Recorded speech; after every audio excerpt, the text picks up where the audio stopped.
Hello everyone, we are back with Glenn Velvet Reviews today, and if you're following along or you see what's going on, this is a review of me installing the Fiji cube kit that I got for the 10-gallon.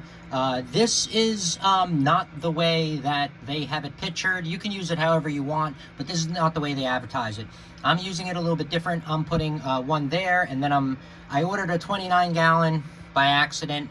But who cares? I don't really care. I'm going to make everything work because I got, if you saw my reviews, I got an open box. So I got it at a big, well, not a big discount. I mean, you know, whatever. I got a discount on it compared to the regular price because I got an open box.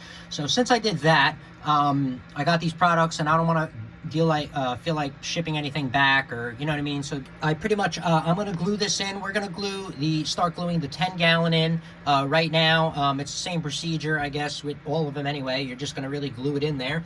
I'm gonna show you how I'm doing it, what I'm using. So here we go. So this is the kind of silicone I am gonna use. I do not know if it's any good. I don't know reviews about different kinds of aquarium silicone on how they hold acrylic to glass. Because majority of silicone will do glass, which is good, but you got to worry about acrylic, so that's the only thing that's going to kind of stinks about it, but it's cool. So this is kind of what I did. That's where my first panel is going to go. You saw, make sure you measure it out before you're going to do it. Make sure you have a reason to why you're doing it a certain size. All right, guys? Don't just start gluing stuff around. I mean, it's only silicone. You could scrape it, so really you're just wasting your own time. So I don't really know how much time you have to waste. But here we go. So that's kind of where mine is going to go. I did the marks, so I'm going to put silicone all in there, right? And then on the other side as well. So that's kind of what I'm going to do. I'm going to put the silicone in there, and then I'm just going to push it in. And the reason why you're going to want to hold it up straight is to have even pressure, because just to let you know, since you are gluing, you're not gluing glass, so it's not going to be glass on glass, it's going to be glass with acrylic. So since you're doing that, and you already know the bond is not going to be as strong as it was designed to be, you're going to want to make sure it is a complete, you're going to want to use a square and make sure it's completely square. This way there will be no pressure on the baffle system itself, you know, making it tear out of what you glued in. So before you do anything, you're going to want to make sure you clean it. I'm just going to use some alcohol because it, you know, has evaporation, so it's going to evaporate quickly, so that's the reason why you use this instead of other chemicals.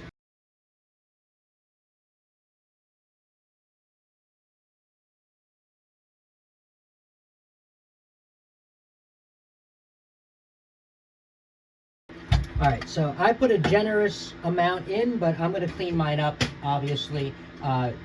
Mine, I did not know my silicone was dried out at the tip, so I had to cut a big hole out of it. So that's the reason why I had to use the knife, but whatever, you can install it however you want. I mean, I'm just showing you the setup, how I'm doing it. Obviously, if you care, you're going to make it a lot cleaner, but if you cared that much, you wouldn't be using a budget system anyway like this if you cared that much about what it looks like, so it doesn't really matter. I put a 1/4-inch thick bead of silicone where this is supposed to go, just to let you know before I'm even doing it. Then I'm going to slide it in so it fills in the gaps nicely, and then I'm just going to you know, seal up the sides. All right, so I'm going in the center of that and the center of this.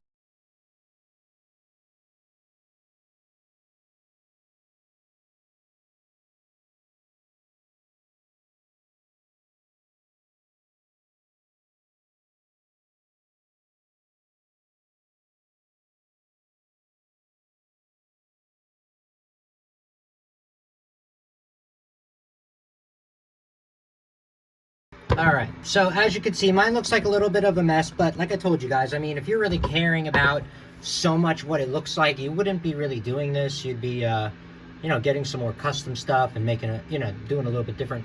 But anyway, so after you glue it, like I said, you're not going to leave it. You can either scrape it after it's done, or you can clean it up right now. So I'm going to clean up some of the chunks right now. I just got a little, like a razor blade like this, and you can use this easily to clean up. All right, so that's about it for the first piece. So I got the first one in. I glued it really well. I'm going to wait for 48 hours and then go on from there. You could do it all at one time. The only reason I'm doing it slow is I'm waiting for parts, and I'm not in a rush, and they're going to come in the next week or two. So I have a couple of days to mess around with this. So I'm going to, wait a little bit, let it dry, and then do the next section. And then that's it. It's very simple, as you could see.